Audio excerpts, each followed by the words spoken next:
नमस्ते। तैयार हो जाइए क्योंकि साल 2026 आपके बैंकिंग और टैक्स से जुड़े नियमों को पूरी तरह से बदलने वाला है। 1 अप्रैल 2026 से कुछ ऐसे बड़े बदलाव आ रहे हैं जो सिर्फ आपके बैंक खाते पर ही नहीं बल्कि आपके सोशल मीडिया पर भी असर डालेंगे। तो चलिए देखते हैं कि ये बड़ा रीसेट आखिर है क्या और इसका हम सब पर क्या असर पड़ेगा। क्या कभी सोचा है कि आपकी छुट्टियों की फोटो या नई गाड़ी की कोई पोस्ट आपको इनकम टैक्स का नोटिस दिलवा सकती है? सुनने में अजीब लगता है ना, पर 2026 में ये बिल्कुल सच हो सकता है। तो आखिर ये माजरा है क्या? चलिए समझते हैं। तो सबसे पहला और सबसे बड़ा बदलाव है निगरानी का। मतलब अब आपकी हर बड़ी खरीद और हर बड़े लेन देन पर नजर रखी जाएगी। ये सब कुछ हो रहा है फाइनेंशियल ट्रांसपेरेंसी यानी वित्तीय पारदर्शिता के नाम पर। लेकिन सवाल ये है कि इसका आप पर और मुझ पर असल में क्या असर पड़ेगा। मान लीजिए आपने कोई नई कार खरीदी या कहीं बड़ा इन्वेस्टमेंट किया, तो अब बैंक या जहां से भी आपने वो चीज खरीदी है उन्हें फौरन इसकी जानकारी इनकम टैक्स डिपार्टमेंट को भेजनी होगी। मतलब अब कोई भी बड़ा खर्चा छुपा नहीं रहेगा, सब कुछ ऑटोमेटिकली रिपोर्ट हो जाएगा। अच्छा, तो अब सवाल उठता है कि कितनी बड़ी रकम पर नजर रखी जाएगी। तो जवाब है 10 लाख रुपए। सीधा सा हिसाब है।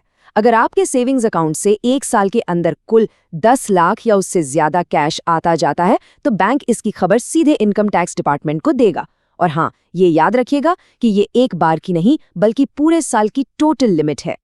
और बात सिर्फ जमा करने की नहीं है, कैश लेने पर भी एक बहुत सख्त लिमिट है। अब आप किसी भी एक इंसान से एक दिन में 2 लाख रुपए से ज्यादा कैश नहीं ले सकते, और अगर लिया तो जुर्माना जानते हैं कितना है? पूरा 100%। मतलब अगर 3 लाख रुपए कैश लिया तो सीधा 3 लाख का जुर्माना। और अब आता है वो हिस्सा जो सबसे ज्यादा चौंकाने वाला है। सोचिए, एक तरफ आप अपने ITR में दिखा रहे हैं कि आपकी इनकम है 7 लाख रुपए, और दूसरी तरफ सोशल मीडिया पर 60 लाख की गाड़ी और विदेश घूमने की तस्वीरें डाल रहे हैं। तो अब नए नियमों के तहत टैक्स अधिकारी आपकी ऑनलाइन और असल कमाई के इस फर्क को बड़ी आसानी से पकड़ लेंगे और सीधा नोटिस भेजकर पूछेंगे कि भाई इन खर्चों के लिए पैसा कहाँ से आया। तो ये तो हुई निगरानी की बात। अब बात करते हैं सीधी सीधी जेब पर असर की, क्योंकि अब कुछ बैंकिंग और ट्रेडिंग सर्विसेज पहले से थोड़ी महंगी होने जा रही हैं। हम सब ATM से UPI के जरिए कैश निकालते हैं, है ना? अब तक ये फ्री लगता था, लेकिन अब नहीं। अब ये भी आपकी फ्री मंथली लिमिट में गिना जाएगा। मतलब मान लीजिए आपकी फ्री लिमिट 5 ट्रांजैक्शंस की है। आपने 3 बार कार्ड से और 2 बार UPI से पैसे निकाले, बस आपकी लिमिट खत्म। इसके बाद हर बार पैसे निकालने पर लगेंगे 23 रुपए प्लस GST। तो जितनी भी ट्रेडर्स हैं, ये खबर आपके लिए है। STT यानी सिक्योरिटीज ट्रांजैक्शन टैक्स बढ़ गया है, और थोड़ा बहुत नहीं, फ्यूचर्स पर सीधा 150% और ऑप्शंस पर 50% की बढ़ोतरी हुई है। इसका सीधा मतलब है आपके प्रॉफिट का एक बड़ा हिस्सा अब टैक्स में जाएगा। हाँ, एक अच्छी खबर है, जो लोग लंबे समय के लिए इन्वेस्ट करते हैं उनके लिए इक्विटी डिलीवरी पर कोई बदलाव नहीं हुआ है। ठीक है, तो अभी तक तो सारी बातें जेब ढीली करने वाली थीं, पर रुकिए, कुछ अच्छी खबर भी है। अब सरकार और RBI आपकी सेफ्टी के लिए भी कुछ बहुत अच्छे नए नियम लेकर आ रहे हैं जो आपको ऑनलाइन धोखाधड़ी और उत्पीड़न से बचाएंगे। ये नंबर, मतलब ये दिन, अपने दिमाग में अच्छी तरह बैठा लीजिए। 5 दिन। अगर कभी कोई ऑनलाइन फ्रॉड हो जाए तो आपके पास सिर्फ 5 दिन है बैंक को बताने के लिए। ये बहुत बहुत जरूरी है अगर आप अपना पैसा वापस पाने का कोई भी मौका चाहते हैं।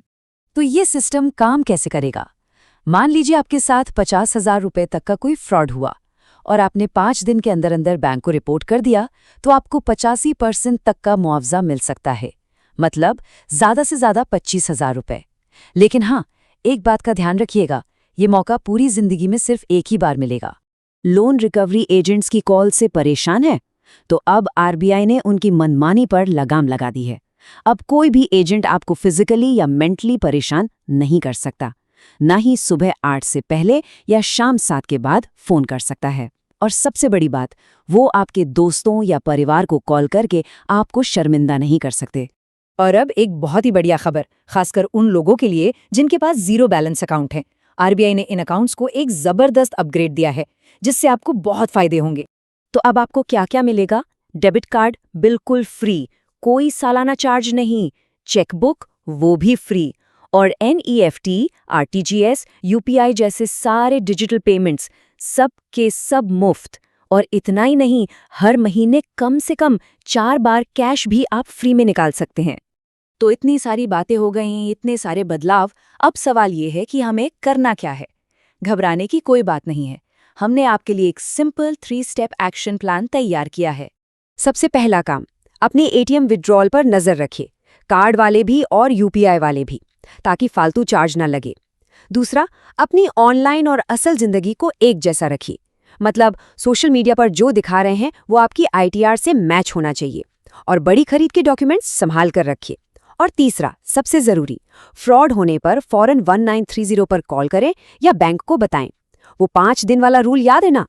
तो कुल मिलाकर बात यह है कि अब आपकी डिजिटल लाइफ आपकी फाइनेंशियल कुंडली बन चुकी है।